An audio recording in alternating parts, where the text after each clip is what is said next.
Thank you, Chad. I want to thank Chad. And one thing before I get started, can I ask all the headquarters staff to please stand up? If you think about this scenario and getting these things happening and all the credit that goes to these guys, there's a ton of work that goes on in the background. And I just want to say a big thank you to all of you, and please give them a round of applause. A lot of work.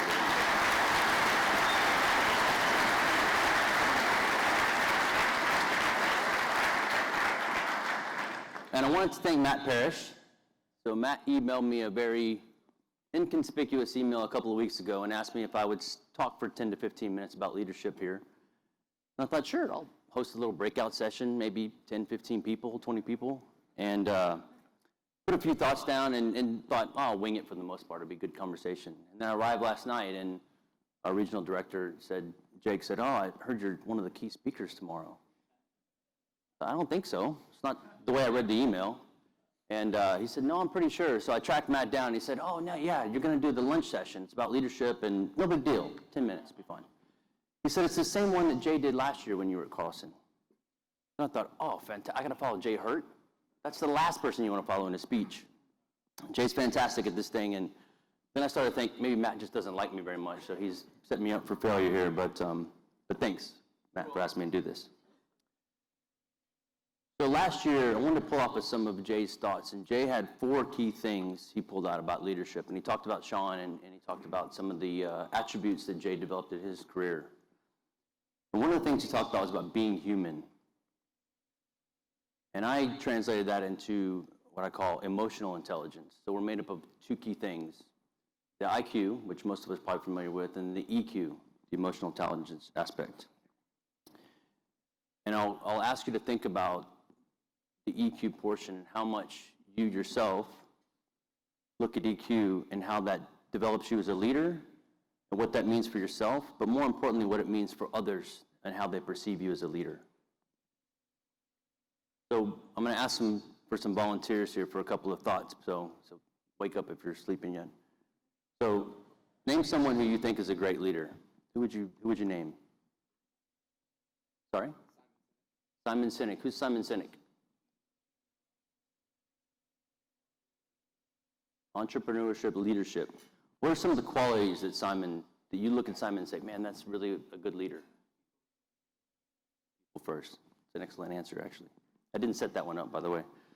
So I looked at Fortune magazine, and there was a list of the top 50 leaders that Fortune identified. And a couple of names that we'll all recognize. So Pope Francis, John McCain, Jeff Bezos, LeBron James. Very popular names, people you'll notice. But I can tell you the other 45 people, most of us won't know. And as I reflected on that and reflected on why they're identified as some of the top leaders in the world, what makes them so special that they're identified that way, but most of us don't know them? As I read through a lot of the profiles, a lot of it was about not their IQ and how smart they were, it was about how they related to people and how they got people around them to follow them, to work with them, to want to work for them. It doesn't matter if you're the smartest person in the room, if you can't get a team behind you that want to go where you want to go, you're not going to get very far. So it's about that EQ aspect and how you connect with people and how you make them feel as special as they can be in the company or in the organization in SigEp. So when I talk about EQ, there's 5 things they talk about: self-awareness, motivation, social skills, empathy, and humility. As I reflect on myself, I'll change towards myself a little bit. As I entered Sam Houston State and joined SigEp, describe myself as obviously not the smartest person. I'm probably not the smartest person in my own house. I probably act like I'm the smartest person in my own house. My wife thinks she's the smartest person. My 12-year-old daughter probably is the smartest person. And my 9-year-old son just cares that he's the best at Fortnite in our house, so that's all he cares about. But as I reflect on myself at Sam Houston, entering there, joining SigEp and what it brought to me was one of the best experiences and actually laid the foundation for who I would become. And the reason I say that, and the challenge I have for you, is when I leave and I talk to many adults now and parents that have their kids going through fraternities and sororities, and one of the things I talk about is you're going to get out what you put in. If you join for alcohol, you're going to have a couple good parties and probably leave with a few memories you may or not remember. But if you join to learn things, if you join to take some of the aspects away from Carlson you're getting today, think about you're dealing with risk management, you're dealing with recruitment, you're dealing with finances, you're dealing with insurance. All the things you're doing at SigEp now, or will be doing in the next couple of years, is running a business. You're trying to think about, in your chapter, how do I connect with the people around me as leaders? How do I connect with everyone in the chapter, whether it's a 20-man chapter or a 200-man chapter? How do I identify with them so they see me as a leader they want to follow? They see me as someone that they want to get to the same goal as you do. How do you do that? Right, and you talk about these different aspects, and I will tell you that one of the biggest skill sets and qualities you can look at is how do you find out what they're good at? So one of the things I talk about quite often is everyone in this fraternity has a purpose. Everyone in your chapter has a purpose. There'll be kids that are there for the GPA. There'll be kids that are there because they're really good recruiters. They can go out. They have social skills. They know how to pull people in. Quite frankly, there's probably some people that are going to be the best at getting girls to come to parties, do other things. But they're all going to have attributes that you've got to find how you pull the best out of them. And that goes back to the EQ. Doesn't matter how smart you are. It's how you relate to them. How do you relate to anyone in that room to pull out what they're going to be best at? And you're going to take that with you to your professional life. Just mostly on a bigger scale. That's what's going to end up happening. So when I came out of SigEp, I actually got hired by a SigEp. He brought me into consulting, and from there I went into oil and gas. I was able to move to Venezuela very early in my career. And looking back, I can tell you right now, I wasn't probably the most qualified from a technical perspective. But again, I think when you move into other countries, and I've subsequently moved to Indonesia and lived in Azerbaijan, and again, it was about the ability to be able to connect with different cultures, understand what's important to them, understand how they perceive me. How did I want them to perceive me? How did I want to work with different cultures, work with different people? How do you connect with people so that you're not just always trying to be the smartest person in the room, but make everyone else feel like they are the smartest person in the room? Get the best out of them. So I had, good success. I was able to move up in the organization, moved around different countries, had great experiences, married my beautiful wife, had 2 great kids. And then in 2012, actually February of 2012, coming up on an anniversary, my wife and I were running in a 10K in Houston. And about a mile and a half in, she's much faster than I am. She said, I'm going to go ahead and I'll catch up with you at the end.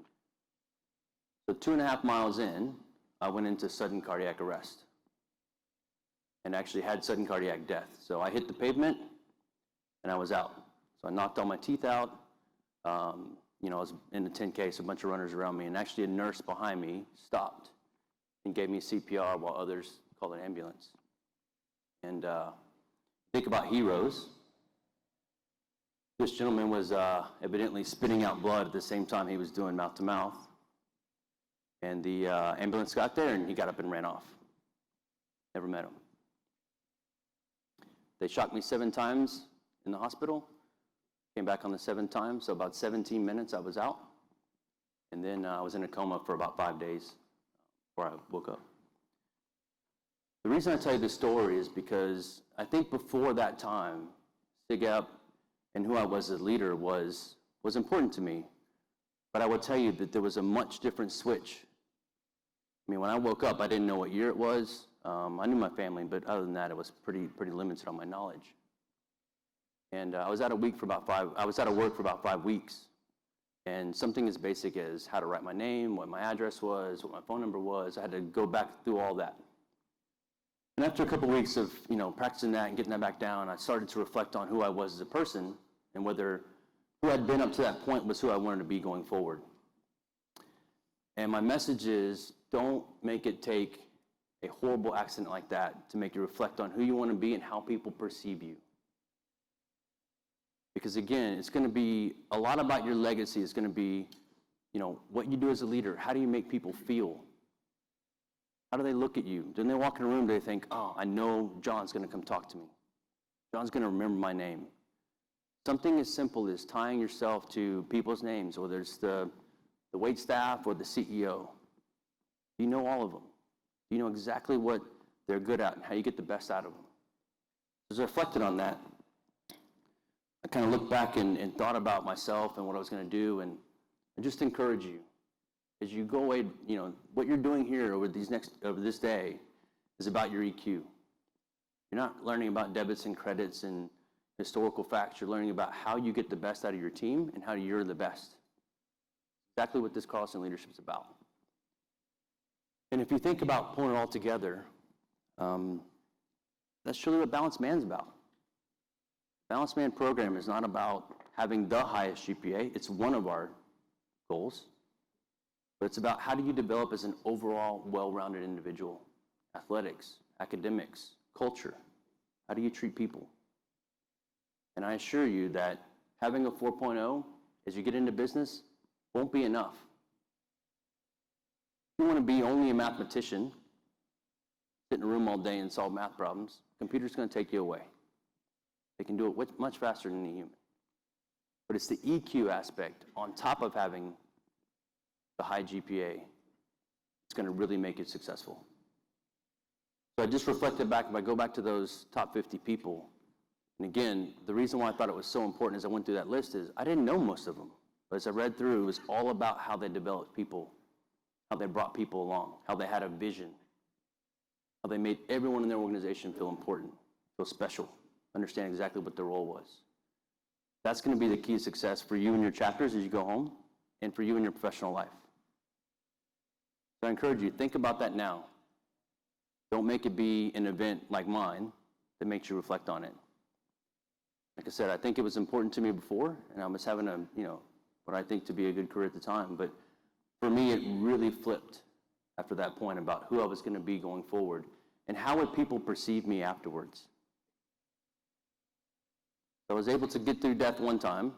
I doubt there'll be a second, but if it was to be tomorrow, would I go away thinking that's exactly how I wanted everyone to look at me as a leader, as a person?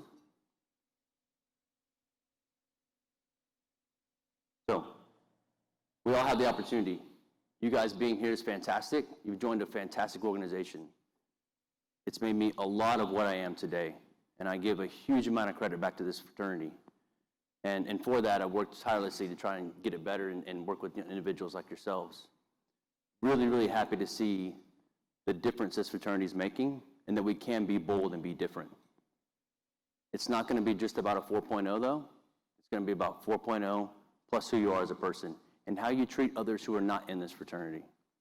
How you treat others in the business world, in your organizations, in your families. So, I'll stop there. Thank you. I appreciate it.